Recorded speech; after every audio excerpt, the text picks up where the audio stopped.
C'est la mi-journée et vous vous posez des questions. Comment terminer votre travail au bureau? Comment achever votre cuisine? Comment écouler votre marchandise? Eh bien, j'ai envie de vous dire, soyez sans crainte parce que C'est Midi est un bon palliatif contre le stress. C'est Midi vous donnera plus d'énergie pour la suite. Bienvenue dans votre émission.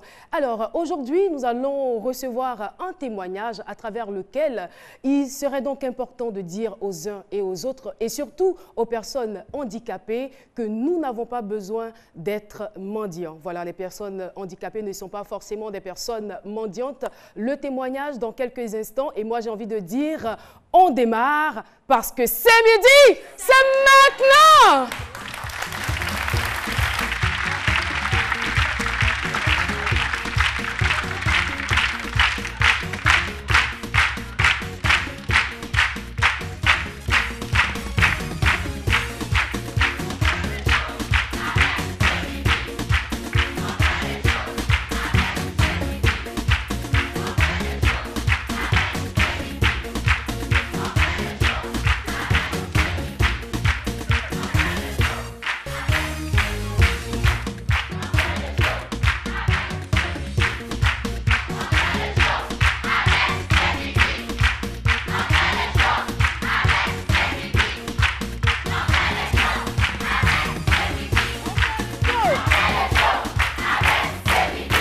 Le show.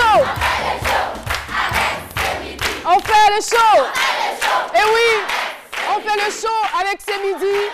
Et ce qui me ravit dans cette histoire, c'est que toutes les générations sont représentées. Vous pouvez vous applaudir, cher public de C'est Midi. Eh bien, j'ai envie de dire, ça sera quand même une émission exceptionnelle, hein. On a des enfants, on a des adolescents, on a des jeunes, on a des mamans, des papas et on a des pépés aussi dans le studio qu'on applaudit très fort. Et oui, et on a aussi de talentueux chroniqueurs tout beaux qui vont faire maintenant leur entrée. On les applaudit très fort. Waouh! Alissar Zena, Lynn Jaber, Aloussène, Chef Nguessan et bien sûr Dr Philo. Oui, ne vous gênez pas. Si vous avez envie de dire Philo, Philo, allez-y, lâchez-vous. Lâchez-vous.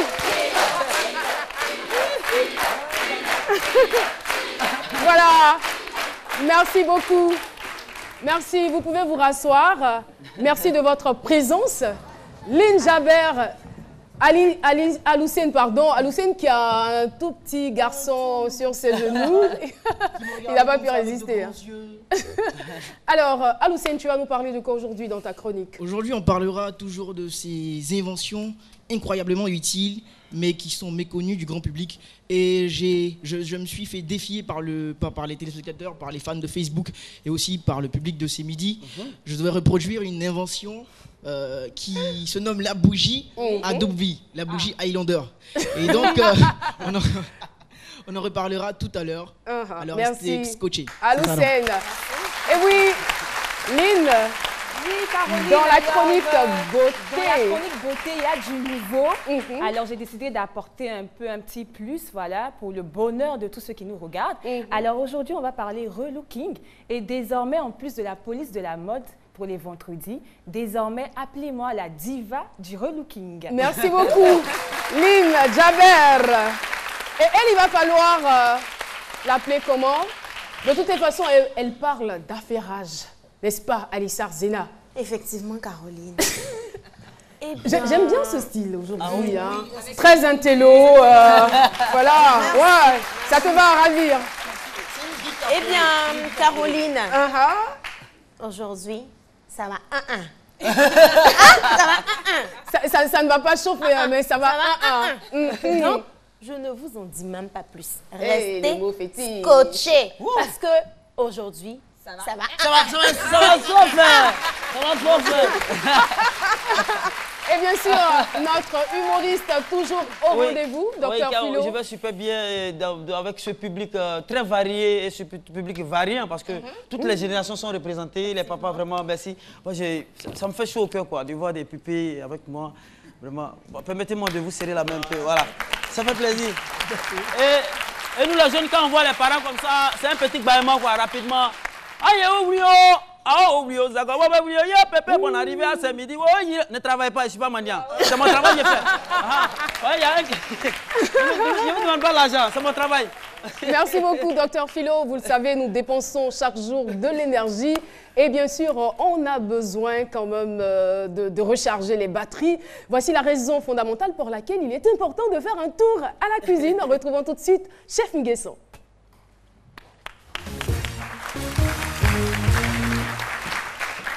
Notre cordon bleu adoré, comment vas-tu? Je vais bien, merci. Alors, qu'est-ce qu'on mange aujourd'hui? Aujourd'hui, bon, comme nous sommes dans la semaine de l'amour, nous allons proposer un plat pour les amoureux. Un plat pour les amoureux. Oui. C'est lequel? Bon, le nom du plat, nous avons, c'est des mâchoirons d'eau douce au filtre d'amour. Des mâchoirons d'eau douce au filtre d'amour. Ça va chauffer. Alors, ça va Alors, je veux savoir, si on n'est pas amoureux, on ne mange pas ce repas. Oui, mais ou bien on le mange et puis on est amoureux. Faut tout dire. C'est mieux d'être amoureux parce que l'amour, c'est quelque chose de bien, quelque chose de sacré. Pas sans amour. C'est trop mignon. La vie est plus belle quand on aime, n'est-ce pas? Alors, qu'est-ce qu'il faut donc pour notre repas, notre mâchoiron au filtre d'amour? Il nous faut des jeunes mâchoirons. D'accord. D'eau douce bien fraîche. Et les 5 épices, c'est composé du gingembre, du curry, ou des girofles, du poivre et du... Excusez-moi. Et de l'oignon en poudre. De l'huile. Il a un grand chat dans la gorge. De la farine. Ou c'est un mâchoiron qui est dans la gorge. Du sel et du poivre. Et puis pour la sauce au filtre d'amour, bon, c'est une tombée de tomates qu'on essaie d'agrémenter avec du champagne. Pour ceux qui n'ont pas de champagne, ils peuvent utiliser le vin mousseux. Et pour ceux qui ne consomment pas aussi l'alcool, ils peuvent utiliser les pétillants. Ce sont des boissons pétillantes sans alcool. Parce que Philo, il ne consomme pas d'alcool, donc il est obligé d'utiliser les pétillants. Pour composer cette sauce, il nous faut des échalotes hachées, du poivron, un peu de piment, des herbes aromatiques, du champagne et de la tomate concassée. Pour la technique de réalisation, il nous faut faire frire nos morceaux de mâchoiron déjà bien assaisonnés avec les 5 épices. On farine légèrement. D'accord. Et on fait frire dans de l'huile. On réserve et ensuite on attaque la sauce au fil. Ça peut faire combien de temps dans l'huile? Dans l'huile, au moins, avant de retirer, au moins 10 minutes. 10 minutes de cuisson. On les retire et ensuite, dans la casserole, on met un peu d'huile d'olive. On fait suer les oignons, les échalotes au moins. On ajoute le poivron, les herbes aromatiques. Faire suer, c'est faire revenir. Faire revenir dans de l'huile. Et après avoir fait revenir les légumes, on ajoute la tomate. On mouille avec le champagne, avec 20 centilitres de champagne. D'accord. On assaisonne sel et poivre. Les herbes aromatiques, on couvre et on laisse cuire pendant 20 minutes. D'accord. Après 20 minutes de cuisson, pendant le dressage, on dépose les morceaux de poisson et on les badigeonne, on les arrose. Donc le poisson ne retourne pas au feu? Le poisson ne retourne pas juste au feu. 10 minutes et c'est prêt. Quand c'est bien frais, et puis bon, on fait la sauce et on nappe sur le poisson. Et ensuite, ça se mange avec le riz ou de la tiké. Aujourd'hui, j'ai proposé de la tiké. Comme c'est un plat qui est beaucoup consommé par les Ivoiriens. Donc, on te retrouve dans combien de temps? Bon, d'ici 45 minutes de cuisson. C'est bon. Merci beaucoup, Chef Nguesson. On va manger. On va d'abord. Je ne sais pas, c'est vrai que ce n'est pas mon public habituel. Et je suis d'ailleurs très contente de faire votre connaissance, de voir tous ces enfants, de voir tous ces jeunes, de voir ces mamans et ces pépés. Mais je vais vous soumettre à un exercice. Je vais vous amener à chanter, à vous mettre dans la peau d'adolescent. Tout le monde se met dans la peau d'adolescent parce que la plupart de ceux qui viennent assister à l'émission sont des adolescents et parce que vous êtes jeunes. parce que vous avez encore de la vigueur ouais. et parce que vous êtes content d'être en vie, on va se lever et puis chanter ensemble. Et ça sera ainsi tout le long de cette émission. On se lève tous et on chante. On fait le chant avec C'est Midi. C'est parti. 1, 2 et 3.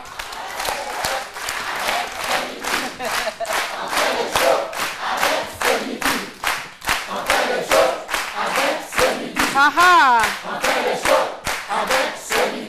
Oui, papa. On fait le show avec C'est Midi. Oui, maman. On fait le show avec C'est Midi. J'ai repéré une jeune go ici. Merci beaucoup. Ah là, ils ne veulent plus s'arrêter. On fait quand même le show. Merci beaucoup. Merci infiniment. Vous pouvez vous applaudir. Et voilà.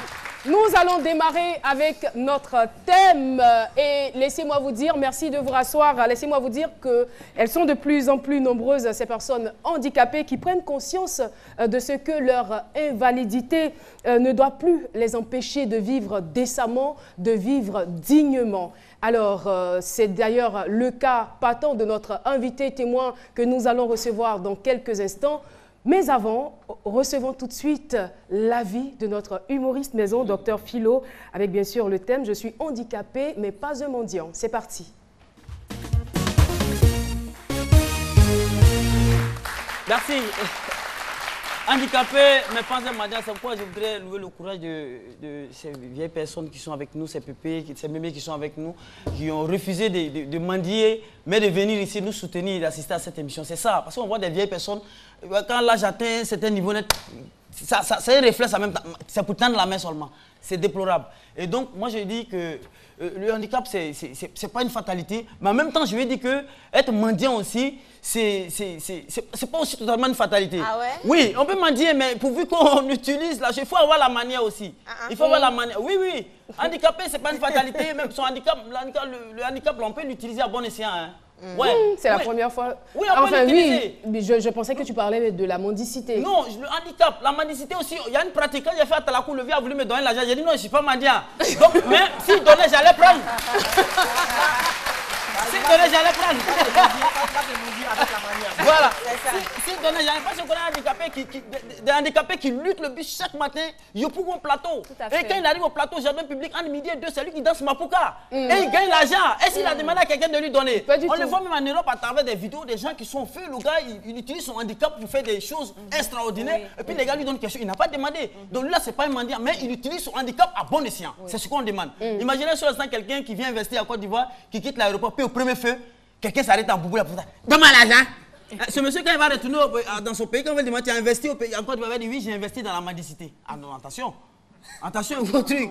Voilà, pour qu'on utilise à bon escient, nous avons des athlètes à ce niveau, Adjamé et Caroline, si tu as l'habitude d'y aller. Adjamé, vous voyez des gens qui sont sur des roulettes là. Ça, c'est la mendicité à vive allure. Sur des roulettes, vous les voyez souvent, il faufilent les véhicules là. Voilà. Ceux-là, si on prend le temps de les encadrer, ça c'est de l'art. Il faut filer les véhicules avec les roulettes. Ça c'est des grands chauffeurs de conducteurs de rallye Formule 1. Et ça ne peut pas participer à rallye. Voilà. Donc je dirais que c'est pas bon. Il faut, on déplore cela. Hein. Les dames avec des bébés au dos, des triplés au feu, flâner au bas au faux là. Et l'enfant même, on amène l'enfant. L'enfant même souvent il ne veut pas. Tu vas gagner flâner au bas au faux là. Quand tu tends l'argent à l'enfant, il fait ça. Il ne veut pas. Mais tu l'amènes à prendre ça pourquoi? Pas amener l'enfant dans le gars. En tout cas, on espère que ça sera la fin de cette pratique déshonorante. Voilà, et dit qu'en même temps que certains, des bras valides font l'effort de mendier, hein, certains handicapés aussi, ils font l'effort de travailler plus que des bras valides. Donc c'est ce que nous déplorons. La mendicité, c'est pas une bonne chose. C'est pas une bonne chose. Le handicap aussi n'est pas forcément une fatalité. Merci infiniment. Oui, Dr Philo nous montre de temps en temps qu'il a de la suite dans les idées. Qu'est-ce que vous croyez? Être handicapé est-il synonyme de mendicité? Question micro-trottoir. Être handicapé n'est pas synonyme de mendicité parce que être handicapé, ça ne veut pas dire qu'on a le désespoir. On peut toujours intégrer la société. C'est seulement mon point de vue, ce n'est pas obligé d'être mendiant. Être handicapé n'est pas forcément synonyme de mendicité. Je ne pense pas parce que Il y a plein d'handicapés qui arrivent à s'en sortir par des petits moyens, par des petits métiers, par des petits travaux qu'ils font. Donc pour moi, il y a plusieurs moyens, il y a plusieurs activités qu'on peut mener, même étant handicapé. Avoir un handicap n'est pas synonyme de mendicité, puisqu'il y a des... On sait que dans la société actuelle, il y a des gens qui ont des handicaps, mais qui arrivent à les surmonter et à nourrir même des familles, à être autonomes, à subvenir à leurs besoins. Mon épouse, elle est handicapée. Elle a été victime d'une maladie, poliomyélite. Donc des fois, nous sommes dans une chaise roulante. Quand je suis avec elle, je n'ai pas honte de le dire. Quand les gens viennent lui donner des présents, je n'accepte pas. Parce qu'elle n'est pas mendiante. Elle a été victime d'une maladie. Donc être handicapé n'est pas synonyme de mendicité. Tu peux être handicapé. Si tes 10 doigts sont au complet, tu peux faire quelque chose de tes mains. Tu n'as pas besoin de mendier dans les rues.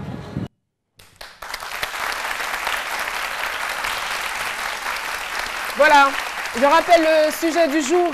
Je suis un handicapé, mais pas un mendiant. Nous recevons notre témoin avec de vives ovations. Lui, c'est bien sûr Kwaku Kwasi Roger, qui nous rejoint donc sur notre plateau.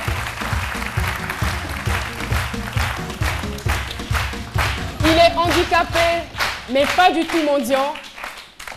Roger, bonjour. Bonjour maman. Vous allez bien? Ça va bien. Vous êtes content d'être à ces midis? Oui, oui. Content de voir ces enfants, ces dames, ces messieurs? Bon, je suis satisfait déjà parce que vraiment, je vois le public qui est en cas pour moi. Et nous sommes très très heureux de vous recevoir sur ce plateau. Alors, monsieur Kwaku, vous êtes électronicien. Et le sujet qui nous réunit ici, c'est bien sûr le sujet de votre handicap. Donc, vous allez nous expliquer de quoi vous souffrez exactement et puis comment c'est arrivé. Bon, tout petit, j'ai mon père et ma mère qui sont à Vavois. Et c'est là-bas j'étais malade. Mon père n'était pas là. C'est ma mère qui m'a apporté à l'hôpital. Arrivé à l'hôpital, on m'a fait une injection. L'injection, je ne sais pas si c'est mal fait ou pas, mais ça qui a fait que l'handicap est venu. Bon. Étant là... Mais qu'est-ce que les médecins ont dit? Bon. Est-ce que c'était vraiment lié à l'injection ou c'est parce que vous n'avez pas fait votre vaccin, c'est parce que vos parents ne vous ont pas vacciné que la poliomyélite s'est déclenchée après? Ok, comme on était loin, très loin de la ville, on était à Vavois dans un campement. On ne pouvait pas peut-être aussi venir en ville facilement pour pouvoir peut-être faire ces trucs-là. Donc, ça a fait que ils n'ont pas peut-être fait ces injections-là, des choses-là pour que je puisse avoir la santé parfaite. Voilà. Vous n'avez pas la certitude. Hein? Non, parce que vous n'avez même pas posé la question à vos parents. Bon, eux m'ont dit que c'est l'injection. C'est l'injection. Voilà. D'accord. Et vous avez grandi avec, vous êtes allé à l'école? C'est des deux pieds ou c'est un seul pied qui... C'est un pied, le pied droit. Le pied droit. C'est le pied droit. Voilà. Donc on m'a envoyé à la chose, qu'on appelle ça, on m'a envoyé au CHU de Boaké. Au CHU de Boaké, le vieux aussi n'avait rien. Il était d'abord paysan. Il venait à peine de commencer d'être paysan. Bon, le médecin a dit de rester là pendant au moins 1 an. Il allait pouvoir marcher correctement. Bon, qu'est-ce qui devait être fait? Une opération, ou une rééducation? Une opération. Une opération. Parce que quand ils ont fait l'injection, le pied était enflé. Il y avait du pus là-dedans.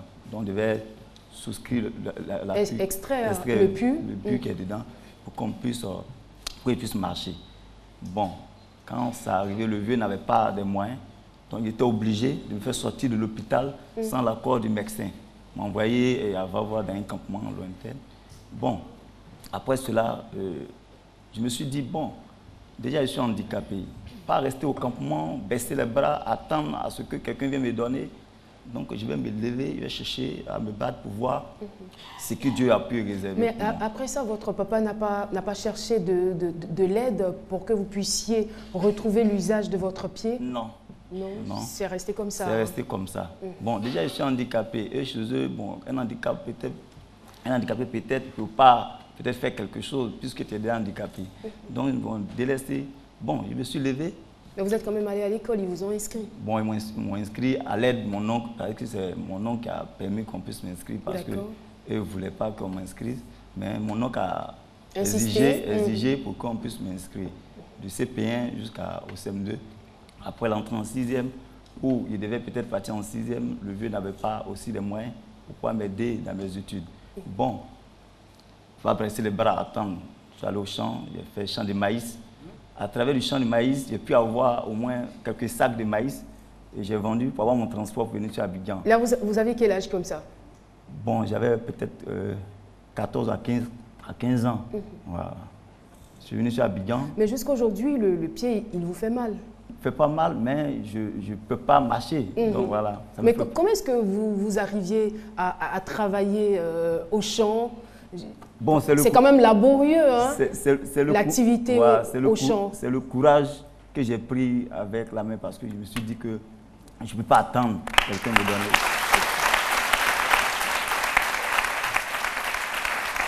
Wow. Après le champ de maïs, j'ai pu avoir de l'argent pour venir sur Abidjan. Donc ça marchait bien alors? Ouais, ça a marché parce que ce jour-là, Dieu a fait une grâce. Parce que dans ce champ-là, il y a un petit passage, un petit parcelle où j'ai fait le maïs. J'ai pu avoir plus de 5 sacs pour pouvoir avoir mon transport venir sur Abidjan. Arrivé à Abidjan.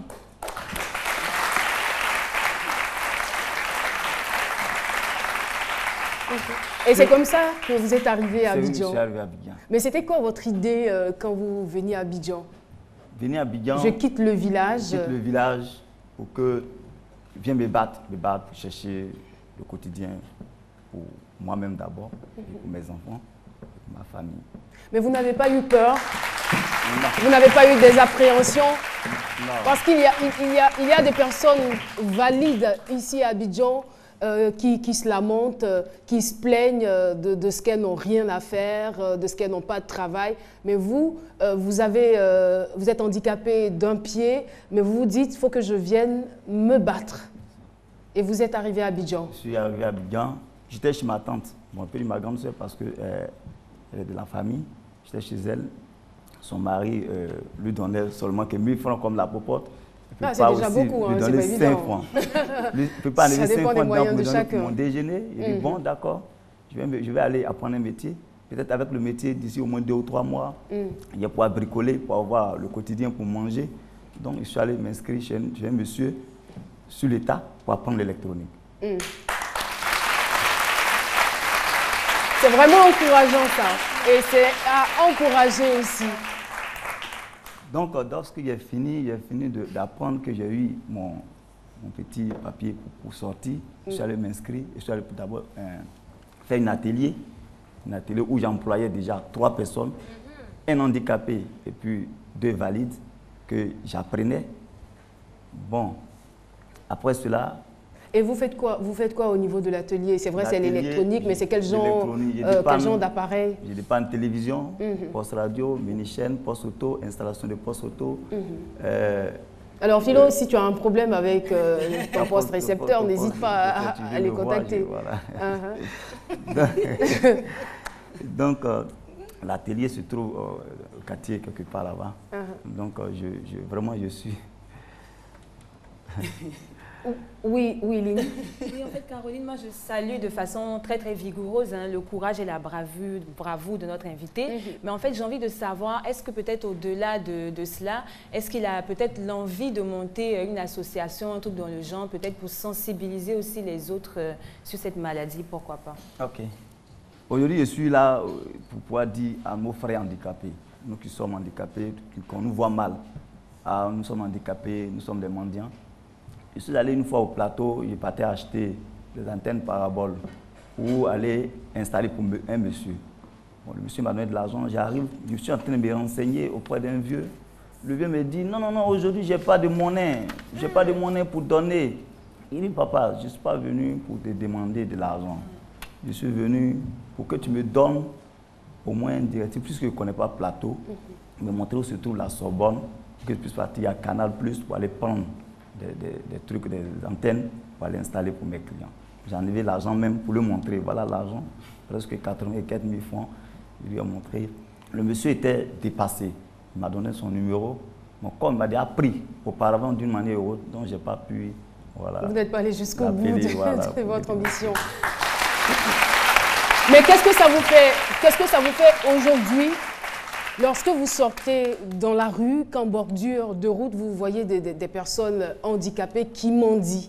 Bon, aujourd'hui, quand je sors, surtout quand je quitte à Bobo pour venir à Adjamé, je vois les gens au bord du goudron, devant d'abord devant l'université, à Bobo à Adjamé, je vois des messieurs, je descends, je vais le voir, je dis mon frère, ici ce n'est pas ta place, la place c'est ailleurs. Vous ne lui donnez rien, vous allez pour seulement lui... Oui, parce qu'en lui donnant quelque chose, déjà ça l'encourage à rester là.